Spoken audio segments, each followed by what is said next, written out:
I was living with my parents at that time because I didn't know how to cook. You know, the shaman, the guy who was hosting the party, mushroom coffee, in and out, in and out. I have a question for you guys. You ready? Yeah. It's a trick question, all right? So, have you ever been like really happy in your life? Yes. No? Who's that? You can see me backstage after the show. No, but how long did it last for you guys, that happiness? Just random. How long did it last? The last time? What? 6 months. 6 months? What were you smoking? No, I'm really asking, what were you smoking? Or maybe backstage we can, yeah. No, that's my whole point. Like, the happiness, you know, it doesn't last. That's what I realized. And the other thing I realized that the more I tried to be happy in my life, the less happy I got, you know. So, but before I came to this realization, I tried many things to be happy, right? So the first thing I tried was sex, obviously. I mean, I don't know about you guys, it was obvious to me.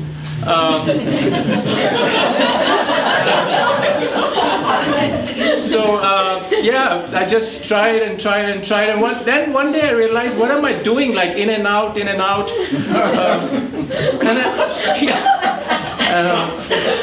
I was single at that time. So you can imagine, well, don't imagine. And then I got a girlfriend after that, and we both did it, in and out. And then after a while, we realized that in and out is, you know, it wasn't working out for us. So we went to McDonald's.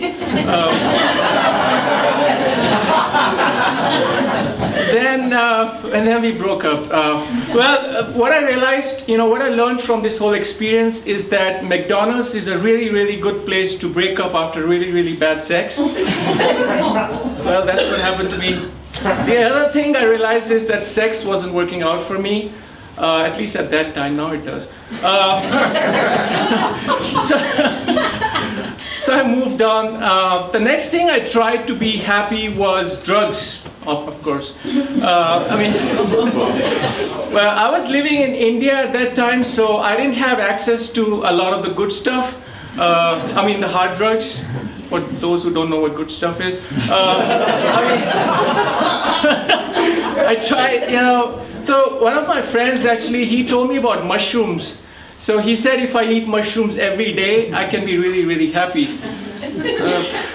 So I was like, yeah, that's great. So I was living with my parents at that time because I didn't know how to cook. Yeah. So, yeah, I still don't know how to cook. So you know, my mom made me mushrooms every day.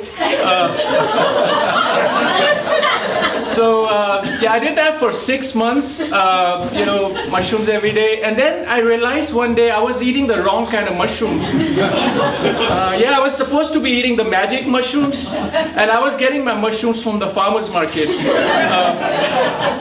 So I was like, and I didn't even know where to find the magic mushrooms from. That's when I realized maybe I'm not happy because I'm living in a country like India, where it's hard to get access to the good stuff, you know, the hard drugs. So I thought, then that's when I moved to US. That's how I came here. And then I went straight to this festival called the Burning Man. I mean, it wasn't just for the drugs. I actually wanted to see a man burning.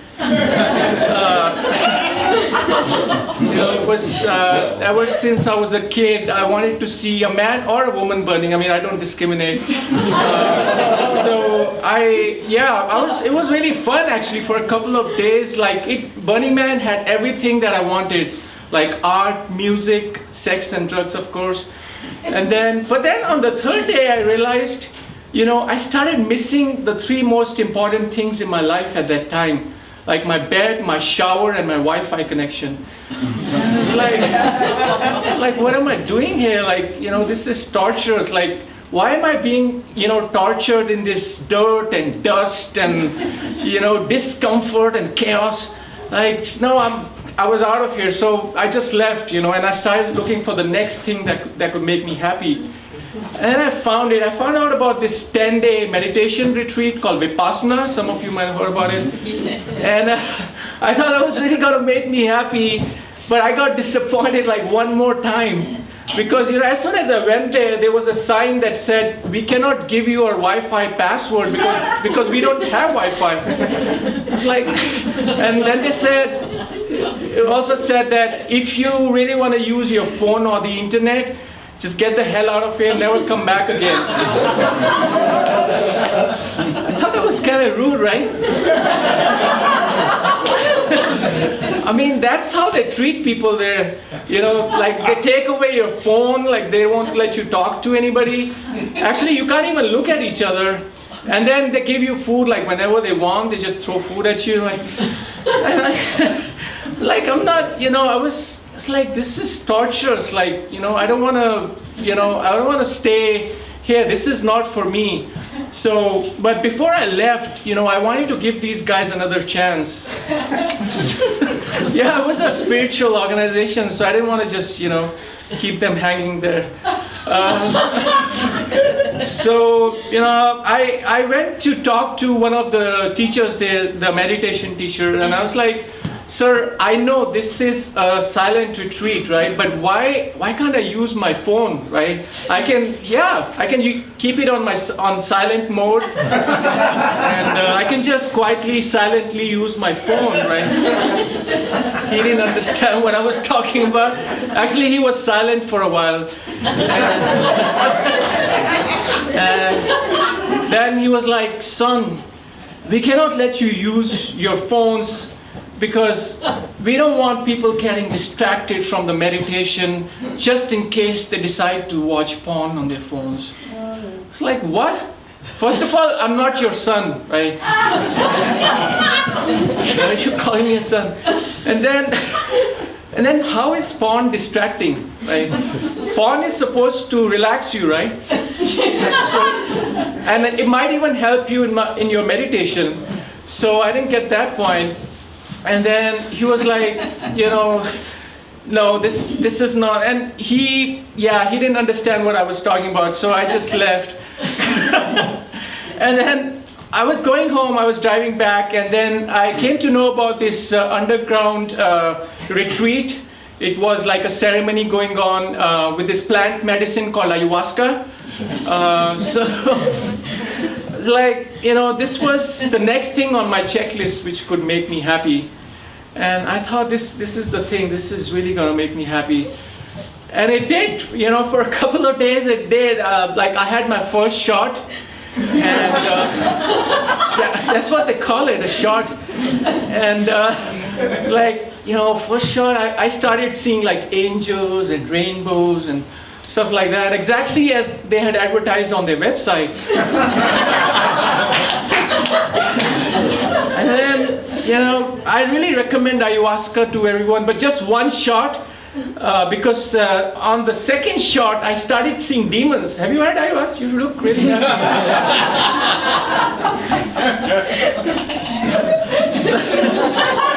I'm on it right now. Well, good for you. So on my second shot, I started seeing like demons and shit like that. And these demons like started asking me like weird questions. They're like, do you want to die? It's like, what kind of a question is that? Like, I came here to be happy, right? Why would I want to die? That would be counterproductive, right? And then these ceremonies, I find them strange because they use very fancy words for these ceremonies. They use words like detoxing and purging and near-death experience. I found that strange. Another thing that's strange about these ceremonies, just in case you decide to go someday, especially you, actually the more you puke in these ceremonies, the more holy and spiritual you're considered. So make sure you puke a lot. So that's what I did actually. I puked all over people. And I started making these strange sounds. And then at one point, I even went and puked at the shaman, the shaman, the guy who was hosting the party. There was a party going on, demonic party. I puked at him, and as soon as I puked at him, he somehow knew that I was ready for my third shot. And I'm like, great. So I gave me my third shot, and after my third shot, I finally got my near-death experience. Yeah, it was fun. But I realized, like, I came here to be happy, right? But I wanted to be happy nearer to life, not to death.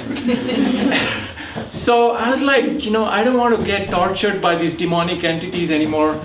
So I just left, and I actually, it's a crazy experience.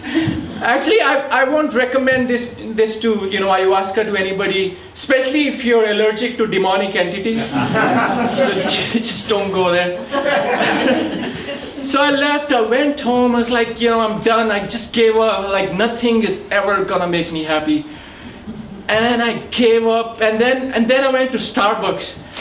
And it's like, I sat down with my coffee, right?